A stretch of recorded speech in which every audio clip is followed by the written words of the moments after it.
Es increíble pensar que la diferencia entre caminar por una avenida que está perfectamente pavimentada, con árboles frondosos y cruces seguros, y luego a unas cuantas cuadras tener que sortear baches en una calle de tierra sin iluminación, no tiene nada que ver con la casualidad.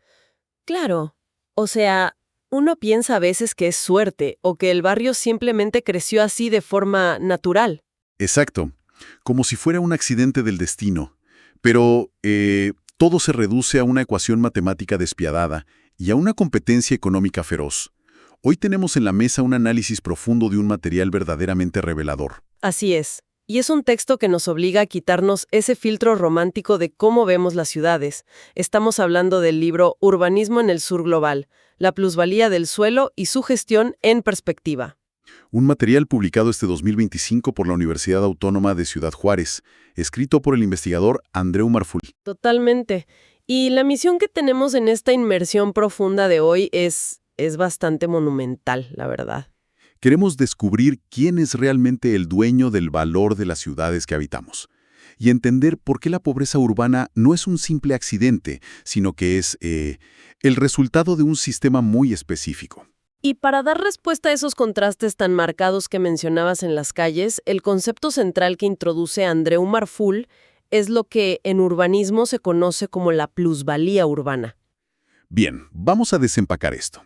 Porque para entender ese motor de construcción de ciudades, el libro plantea que existen dos fórmulas muy distintas que operan al mismo tiempo. Todo depende de quién toma las decisiones. Ajá, empecemos con el enfoque privado, que sabemos que es el que domina gran parte del desarrollo en nuestras ciudades. El texto lo resume en una ecuación muy fundamental.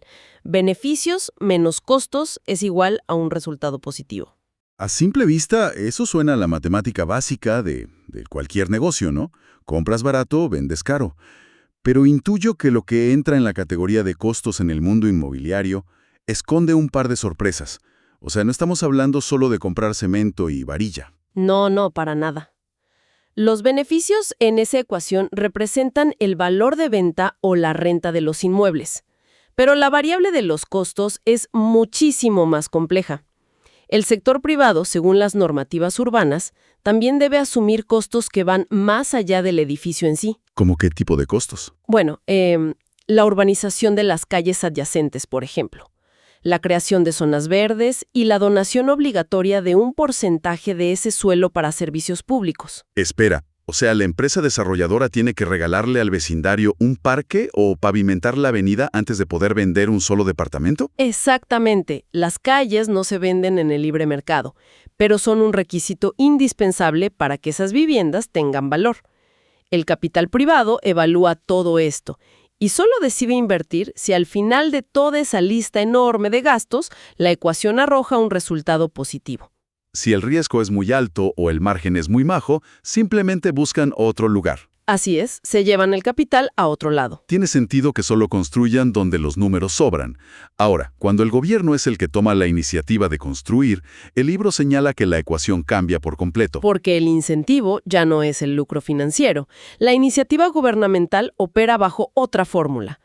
Presupuesto asignado menos costos es igual a beneficio comunitario. Claro, el dinero ahí no viene de un grupo de inversores buscando multiplicar sus ganancias, sino de la recaudación de impuestos. Exacto. Y la ganancia esperada no es dinero, es la creación de derechos colectivos.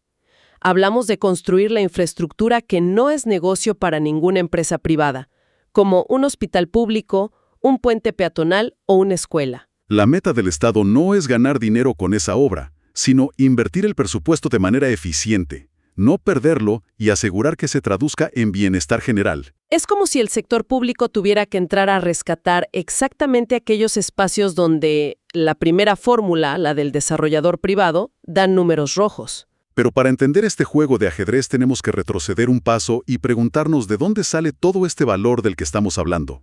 Porque la riqueza de una ciudad no aparece por arte de magia de buenas a primeras. Lo fascinante aquí es cómo Andreu Marful utiliza herramientas de la economía clásica para desentrañar un fenómeno tan cotidiano. El autor utiliza la fórmula general del capital de Karl Marx para ilustrar este proceso. Y vale la pena aclarar para quienes siguen este análisis que el libro no hace esto para tomar una postura política partidista, sino que usa esta fórmula de manera puramente descriptiva para entender el movimiento del dinero.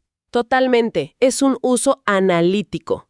En términos simples, la secuencia de esta fórmula es dinero inicial, que a través de un proceso de mercadeo y transformación se convierte en un dinero plusvalorado.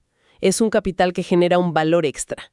Ese signo positivo, ese incremento sobre la inversión original, es la famosa plusvalía. Y en el contexto de este libro es la clave para entender por qué un terreno baldío de repente vale millones. Pero si el valor de los materiales de construcción es fijo, digamos, el acero cuesta lo que cuesta el acero en el mercado mundial, el libro aclara que esta plusvalía no se queda en el edificio, se pega directamente al suelo. Así es.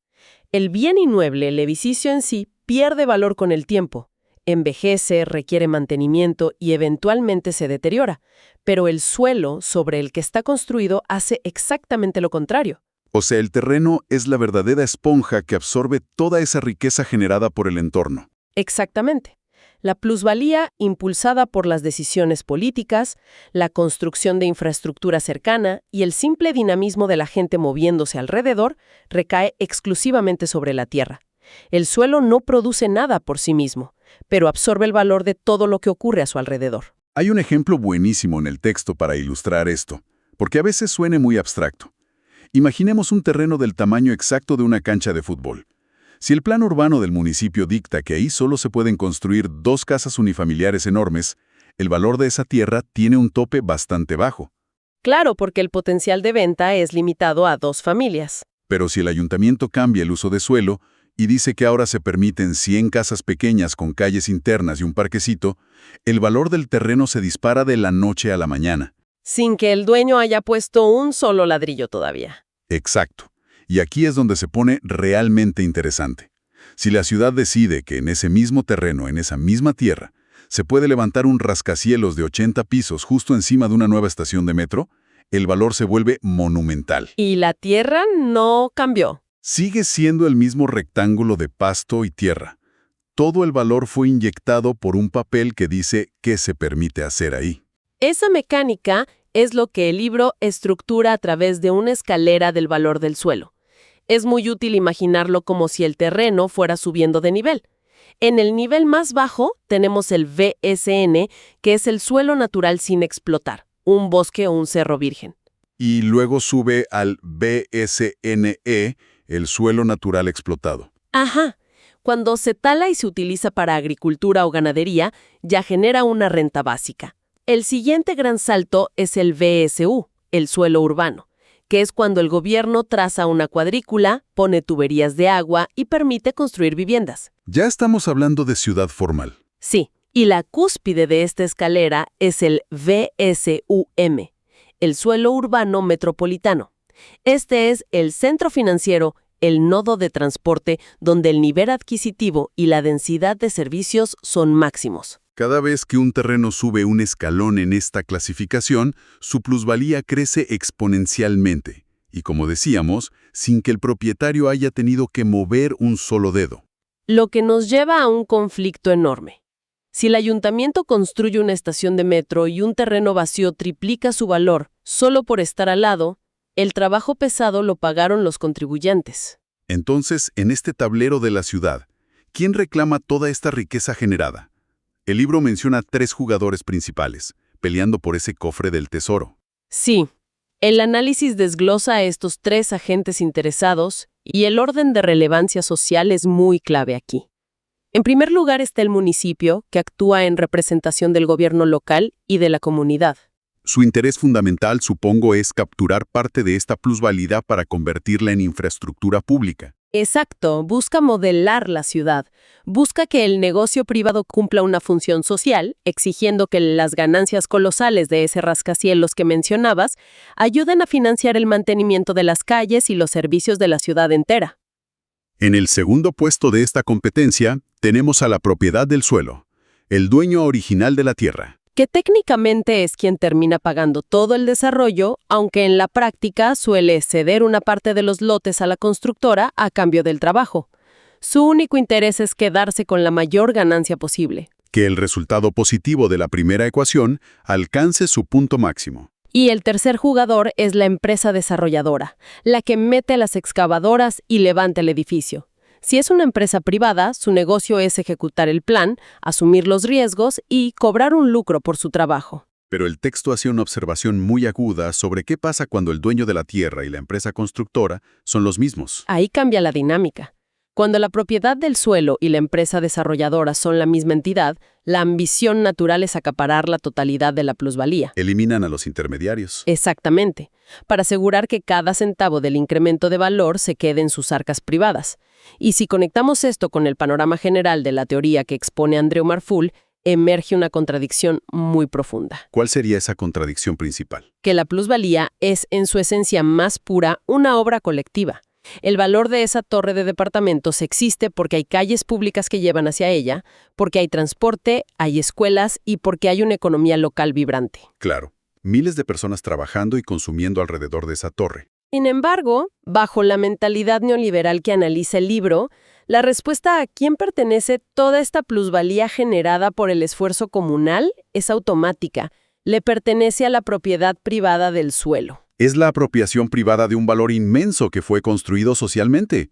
Una transferencia de riqueza invisible de la que casi nunca se habla. Totalmente invisible. Y este debate no ocurre de la misma forma en todas partes del mundo. Aquí es donde el análisis se adentra en el corazón mismo del libro, la fractura brutal entre cómo funciona esto en el norte global y cómo nos impacta en el sur global. Las reglas del juego cambian dependiendo de los recursos. En el norte global, el análisis destaca que existe un nivel de riqueza superior y sobre todo una mayor cobertura pública. Los estados en estas regiones suelen contar con finanzas públicas sanas, alimentadas por sistemas de recaudación de impuestos muy robustos. Lo que significa que cuando el mercado privado decide que no es negocio construir vivienda de interés social, el Estado tiene la capacidad de intervenir. Tienen los fondos para reciclar recursos, subsidiar lo que el mercado ignora y mantener la cohesión del espacio urbano, mitigando las peores desigualdades. Pero cuando cruzamos la línea hacia el sur global, el escenario es radicalmente opuesto. La descripción del libro es muy cruda: menor riqueza y menor cobertura pública. Las finanzas públicas no están sanas, hay evasión fiscal y los presupuestos municipales a duras penas alcanzan para lo básico. Esto plantea una pregunta importante. ¿Qué pasa con el diseño de las ciudades cuando el Estado es financieramente raquítico y no tiene dinero para invertir en planes urbanísticos integrales? La respuesta es que ante el vacío crónico del sector público, el capital privado asume el control casi absoluto. Se convierta en el principal y único motor urbanizador de la región. Y las consecuencias de dejar que el mercado privado dicte completamente el desarrollo de una ciudad, sin un Estado fuerte que le exija su función social, son devastadoras. Al no haber presupuesto público ni capacidad técnica, los municipios no tienen fuerza para sentarse a negociar, no pueden capturar esa plusvalía. Y el resultado físico lo vemos todos los días. Especulación desmesurada con el valor de la tierra, áreas enteras con calles de terracería o baches crónicos, porque ningún desarrollador asumió el costo de la infraestructura pública. Y el municipio no tiene fondos para hacerlo por su cuenta. Y lo más grave es la escasez crítica de vivienda accesible. Al no ser un negocio rentable para el sector privado y al no existir un Estado que la construya, la población se ve empujada a la marginalidad espacial. Esto se traduce en inmensos asentamientos informales, barrios autoconstruidos en las periferias lejanas, sin agua potable regular, sin drenaje. La falta de capacidad para capturar y redistribuir la plusvalía urbana es la máquina que fabrica esta desigualdad extrema. Es como si la falta de dinero público obligara a la ciudad a venderse por partes al mejor postor, dejando a la mayoría de la población viviendo en los márgenes de ese tablero de juego. Pero el libro va todavía más allá.